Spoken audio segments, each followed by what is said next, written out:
Welcome to Disability Clinic, where we learn how to learn from everybody. I'm your host, Dr. Stephanie Van, and we're continuing our conversation with writer and disability rights activist Emily Ladau. Do you have any questions for me? Just, I just kind of DM'd you out of the blue. And like, Went into my DM. But I just wanted to see if you had any things you were curious about from where I'm coming from, I guess.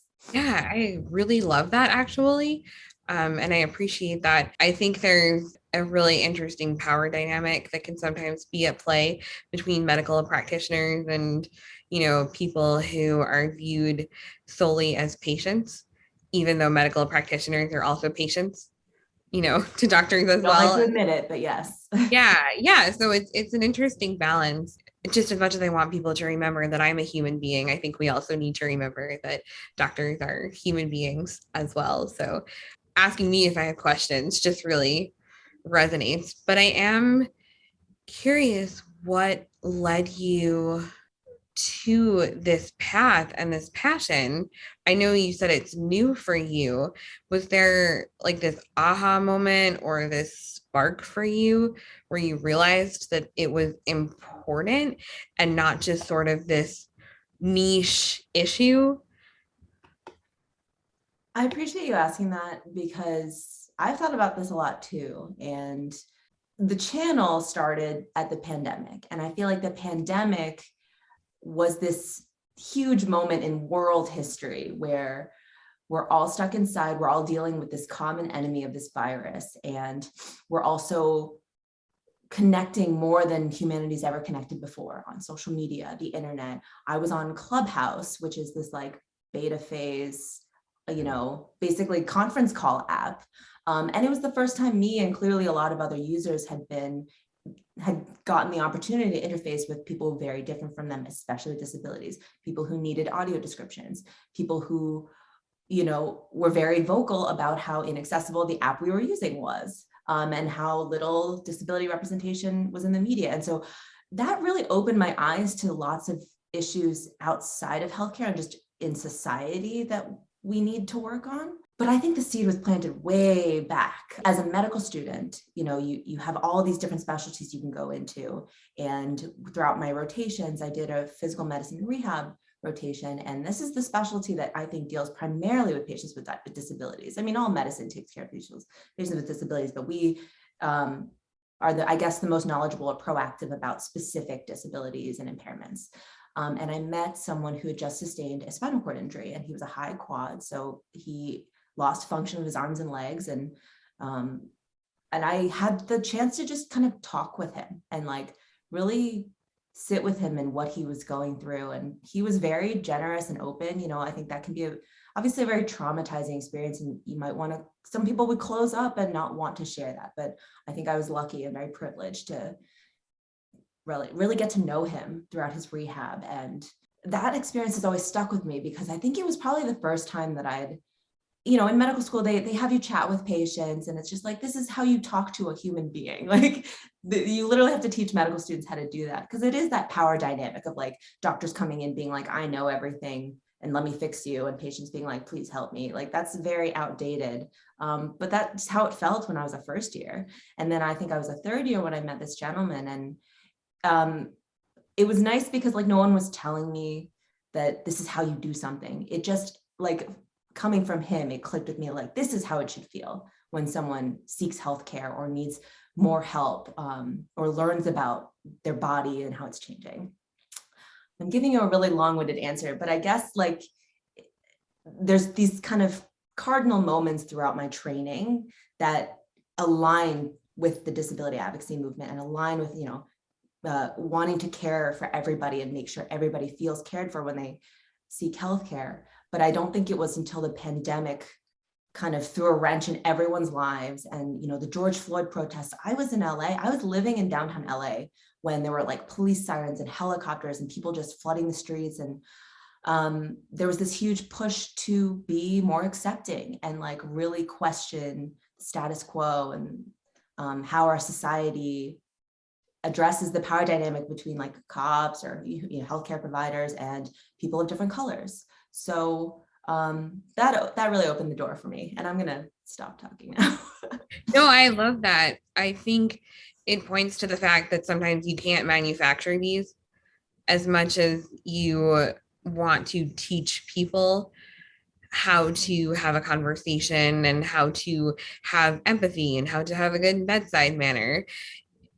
The best medical providers that I've had are the ones who are admitting to the fact that they are still in this organic learning process. And that has always meant more to me than someone who seems self-assured from the moment they walk in. I mean, obviously, I want a doctor to feel confident in themselves and their abilities, but there is something to be said for being reminded that you're two human beings having a conversation. Yeah, yeah. And we're always taught as professionals to be lifelong learners. And then I think that gets kind of dismissed as something, oh, naive medical students think that. And then once you get into, practicing, you're bogged down with things like, paying your bills and overhead and staff and insurance. And you just get really jaded really quickly by a system that does not work for the people who are in it and it's for the people who it's supposed to serve. So I don't think it's, individual doctor's fault, but we really quickly lose sight of how we're supposed to constantly be reevaluating what's around us and how we think we're supposed to do things. Yeah, we're all human beings operating in very flawed systems and trying to figure out how to make them work. Yeah. I've really, really enjoyed this conversation with you. Me too. I also meant to ask you about kind of like your favorite representations of disability in the media, because I do feel like there have been some better ones recently. Yeah, so I'm on a little bit of a journey right now where I'm trying to watch different examples of disability representation each month and then talk about it. I have a little newsletter where I like to give little reviews, like I don't know who I think I am, like the New York Times film critic over here. But it's, yeah, right. But it's fun. And in terms of more positive examples of representation, I don't even know that I have a great answer because what I've seen has been such a mixed bag lately where there's like positive aspects and negative aspects. So I think a perfect example, everybody's talking about CODA right now, children of deaf adults or child of deaf adults. And right, the actor just got nominated, I think. Yeah, which is a big deal. Yes. And I think that there was some great nuance in that film, but there's also a lot of critique around the fact that it portrayed caregiving as a burden and having disabled parents as a burden. And so there's this interesting mix where we need to be having more nuanced conversations about representation and the fact that there can be good and bad within the same film or the same TV show. But I don't know if we're collectively ready to have these conversations. But I will say that it's something we need to be thinking about. You bring up a good point because CODA is a super popular film and like an Oscar nom is like a very, respectable piece of advertisement or media for this type of representation. And so starting the conversation, even if people aren't ready for it, I consider that's a good thing. At least there is a film to talk about, It's a start and we need starting points. That's what's been happening lately, or there's a show on Amazon right now as we see it.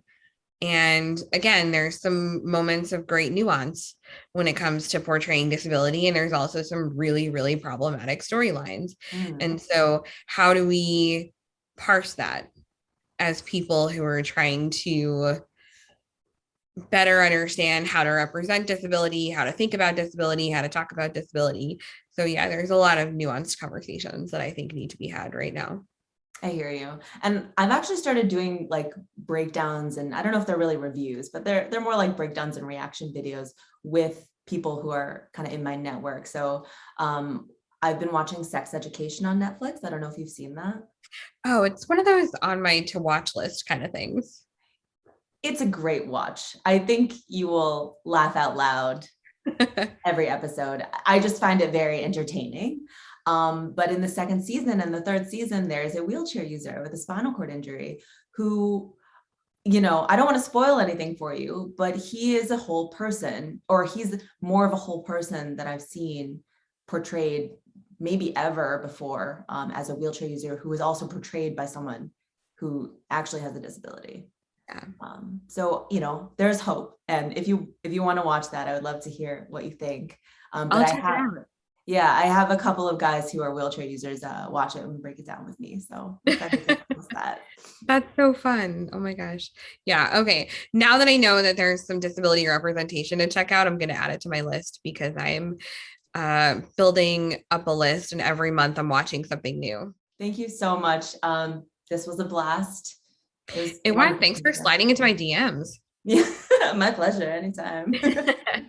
Thank you so much for tuning into this interview with me and Emily Ladau. Please check out her new book if you have not, Demystifying Disability. I'll link it down below, and I'll link down some of my favorite interviews with Emily as well recently, so you can binge her a little bit.